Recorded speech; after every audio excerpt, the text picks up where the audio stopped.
మీ business ఏదైనా మీ ఊర్లో promotion చేయాలంటే అది సుమన్ టీవీతోనే సాధ్యం. ఇప్పుడే సంప్రదించండి. పార్టీ తరపున భారీ ఎత్తున విజయాలు కూడా సాధించిన పరిస్థితుల్లో వారిని కలవాలి, వారిని సన్మానించాలి, ఒక మంచి సందేశం ఇవ్వాలనే ఉద్దేశంతో మా వర్కింగ్ ప్రెసిడెంట్ గారు ఇప్పటికీ కొన్ని జిల్లాలు పర్యటించారు.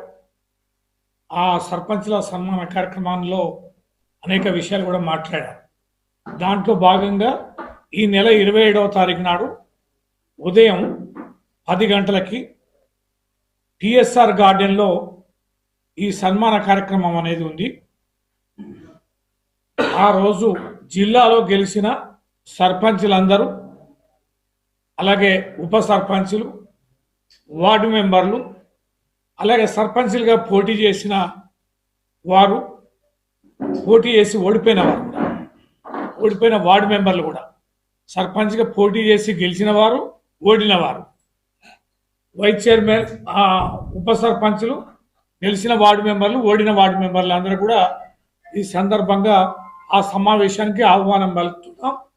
అలాగే మండల కమిటీలు, జిల్లా పార్టీ నాయకులు అన్ని కూడా 18 మండలాలకు సంబంధించి ఇది మహబూబాద్ జిల్లా కార్యక్రమం. దీనికి జిల్లా పార్టీ అధ్యక్షురాలు కవిత గారి ఆధ్వర్యంలో ఈ కార్యక్రమం కొనసాగుతుంది. వర్కింగ్ ప్రెసిడెంట్ గారు ఆ కార్యక్రమంలో గెలిచిన సర్పంచ్లకు, ఉప సర్పంచ్లకు సన్మానం చేయడమే కాకుండా ఆ కార్యక్రమాన్ని ఉద్దేశించి అనేక విషయాలు కూడా పంచుకుంటారు. కనుక తప్పనిసరిగా 27వ తారీఖు నాడు ఉదయం 10 గంటలకి ఆ సమావేశ స్థలికి బీఆర్ఎస్ పార్టీ కార్యకర్తలు, అభిమానులు, ప్రజాప్రతినిధులు, మండల కమిటీలు, జిల్లా స్థాయి నాయకులు అందరూ కూడా భారీ ఎత్తున తరలి రావాలి. చాలా కథలు కాకి లెక్కలు చెప్తున్నారు. బీఆర్ఎస్ పార్టీ ఎక్కడ గెలిచింది అనేది ఇవాళ ఎక్కడైనా చూడండి, ప్రధానమైనటువంటి గ్రామాల్లో, మండల స్థాయిలో, మండల హెడ్ క్వార్టర్స్లో కూడా రాష్ట్ర వ్యాప్తంగా గమనిస్తే పెద్ద గ్రామాలు గెలిచింది బీఆర్ఎస్ పార్టీ. చాలా చిన్న గ్రామాలలో తక్కువ స్థాయి మెజార్టీతో గెలిచింది కాంగ్రెస్ పార్టీ. పెద్ద గ్రామ పంచాయతీలు భారీ మెజార్టీతో గెలిచింది బీఆర్ఎస్ పార్టీ. అవన్నీ కూడా లెక్కలు తీస్తున్నాం. రేపు కేటీఆర్ గారు కూడా ఆ సందర్భంగా సందేశంలో చెప్తారు ఎన్ని గ్రామ పంచాయతీలు గెలిచాయి, గ్రామ పంచాయతీలు గెలిచిన ఓటర్ల సంఖ్య ఎంత, మాదెంత, కాంగ్రెస్ ఎంత అనేది కూడా చాలా స్పష్టంగా చెప్పబోతున్నారు. మంచి కార్యక్రమం. మేము కూడా ఊహించలే ఇంత భారీ ఎత్తున సర్పంచులు గెలుస్తారని. పార్టీ గుర్తు మీద జరిగే ఎన్నిక కాదు. తర్వాత పోతే ఇంకా 3 సంవత్సరాలు ప్రభుత్వానికి సమయం ఉంది. ప్రభుత్వంతో అనేక అవసరాలు ఉంటాయి. కనుక ఈ సర్పంచ్ ఎన్నికలు మాకంత అనుకూలంగా ఉండవని మేము భావించాం. కానీ ఎవరికి వారు ఎక్కడ వీలైతే అక్కడ ఎంత వీరోచిత పోరాటం చేసి బ్రహ్మాండమైనటువంటి విజయాన్ని అందించి పార్టీకి ఒక మంచి ధైర్యాన్ని ఈ సర్పంచ్ ఎన్నికల ద్వారా ఇవ్వడం అనేది జరిగింది. రాబోయే ఎన్నికల్లో ఇంకా పరిణామాలు ఎట్లుంటాయి అనేది ఇక ఊహించుకోవాలి.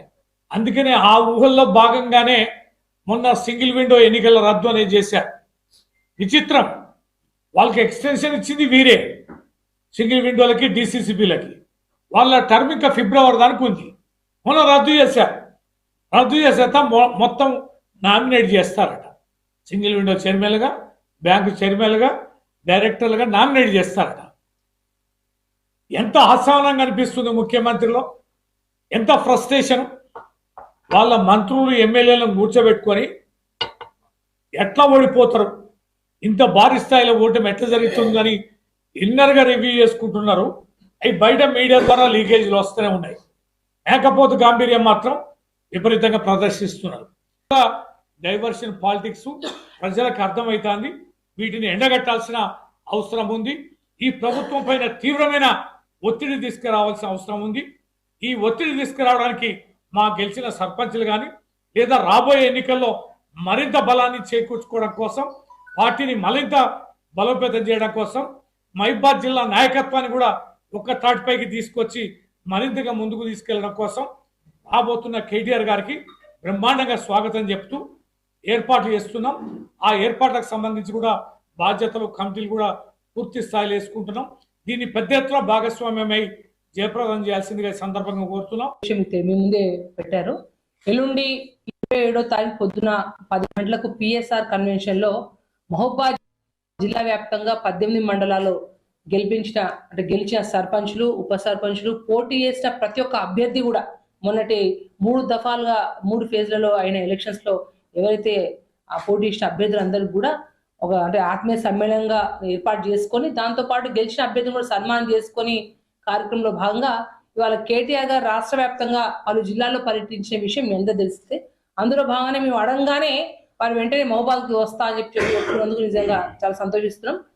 మీడియా ముఖంగా కూడా జిల్లా వ్యాప్తంగా ఉన్న మన కార్యకర్త సోదరులకు, పోటీ అభ్యర్థులకు, మండల నాయకులకు, జిల్లా నాయకులకు అందరు కూడా ఇదే మా ఆహ్వానంగా మిమ్మల్ని ఆహ్వానిస్తా ఉన్నాం. తప్పకుండా అందరూ ఎల్లుండి ఈ కార్యక్రమం అందరూ పాల్గొని దిగ్విజయం చేయండి.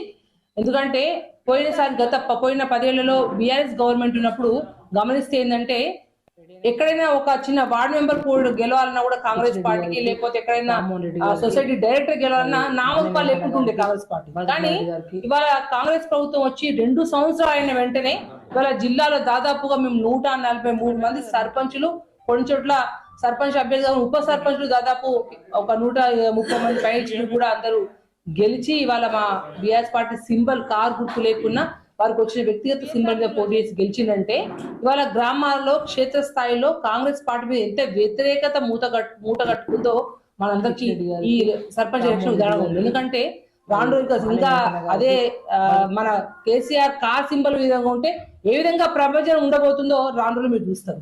కాబట్టి ఆ ఫ్రస్ట్రేషన్లే నిన్న రేవంత్ రెడ్డి గారు నిజంగా మాట్లాడిన మాట చూస్తే ఒక వీధి రౌడీ కూడా ఆ విధంగా మాట్లాడు. అంత దరిద్రంగా అంటే కేసీఆర్ గారు ఒక్కసారి వచ్చి ఒక అర్ధగంట 40 నిమిషాలు ప్రెస్ మీట్ పెట్టగానే ఇంత ఉలుక్కి పడి ఆయన ఫ్రస్ట్రేషన్ ఏం చేయాలి తోచక మళ్ళీ గతంలో మాట్లాడిన నీచమైన మాటల కంటే అధ్వానంగా ఒక వీధి రౌడీ కంటే దిగజారి కూడా ఇవాళ బీఆర్ఎస్ పార్టీ మీద, కేసీఆర్ గారి మీద ఏదైతే అక్కసి వెళ్ళగక్కుతున్నారో ప్రజలందరూ గమనిస్తూనే ఉన్నారు. ఇంకా 3 ఏళ్ళు మీరు ఉంటారేమో కానీ రాను రోజుల్లో ఖచ్చితంగా మిమ్మల్ని ప్రతి ఒక్కరు బుద్ధి చెప్తారు. ఇవాళ చూడండి మహబూబాద్ జిల్లా వ్యాప్తంగా మరిపడలో యూరియా కోసం ఇప్పుడు క్యూ లైన్ లో చూడండి, నర్సులపేటలో చూడండి, ఇవాళ చిన్నగూడలో చూడండి. అంటే నిజంగా మీకు బుద్ధి సిగ్గుంటే క్షేత్రస్థాయిలో రైతాంగానికి కావాల్సిన వారికి యూరియా బస్తాలకు కావచ్చు, మిగతా సంక్షేమాలను దృష్టి పెట్టాలి. కానీ పొద్దునే లేస్తే తిట్ల దండకం మీదనే ఈ కాంగ్రెస్ ప్రభుత్వం పనిచేస్తా ఉంది. కానీ కేసీఆర్ గారు వారు ఎప్పుడు అవసరం ఉంటే ప్రజలకు ఎప్పుడు ఇబ్బంది అయితే అప్పుడు ఇప్పుడు పాలమూరు ఎత్తిపోతున్న పథకం మీద అన్యాయం జరుగుతుంది, ఖచ్చితంగా దాన్ని సరైన టైంలో పూర్తి చేయాలనే ఉద్దేశంతో మొన్న వచ్చి వారు ప్రెస్ మీట్ పెట్టిన రేవంత్ రెడ్డి గారు ఏ సమావేశం పెట్టినా ఎక్కడ మాట్లాడినా కేసీఆర్ జపం అంటే ఇంకా రామజపం చెప్తే ఆయనకి పుణ్యం దక్కేమో కానీ కేసీఆర్ జపం చెప్పి ఆయన భగవంతుడు ఇంకా ఆశీస్సులు ఇచ్చే విధంగానే ఆయన ఎక్కడక్కడ అడ్డగోలు మాట్లాడుతూ ఉన్నాడు. ఏదైనా ప్రజలు గమనిస్తూనే ఉన్నారు. కానీ ఇవాళ మహబూబాద్ జిల్లాలో పూర్తి నాయకత్వం అందరం రవీంద్రరావు గారు, నేను, రెడ్డి నాయక్ గారు, శంకర్ నాయక్ గారు, సత్యనాథ్ గారు, మిగతా ఉన్న మా నాయకత్వం అందరం కూడా ఏకమై అందరూ సమిష్టిగా కూడా ఎల్లుండి కార్యక్రమాన్ని బ్రహ్మాండంగా దిగ్విజయం చేస్తా ఉన్నాం. మీ దీంట్లో కూడా మీడియా మిత్రులు కూడా భాగస్వామ్యం కావాలని చెప్పేసి మరియు 18 గ్రామం, ఎందుకంటే ఇటు పక్కన హరిప్రియ గారు మరియు పక్కన నాగజ్యోతి గారు, దయాకర్ గారు అందరూ సమిష్టిగా అందరూ కూడా ఎల్లుండి కార్యక్రమాన్ని అందరూ పాల్గొని ఈ కార్యక్రమం దిగ్విజయం చేయాలని మరి కార్యకర్త సోదరులకు, గెలిచిన అభ్యర్థులకు, పోటీ చేసిన అభ్యర్థులు కూడా ఇదే పిలుపుగా భావించి ఎల్లుండి కార్యక్రమం దిగ్విజయం మరొకసారి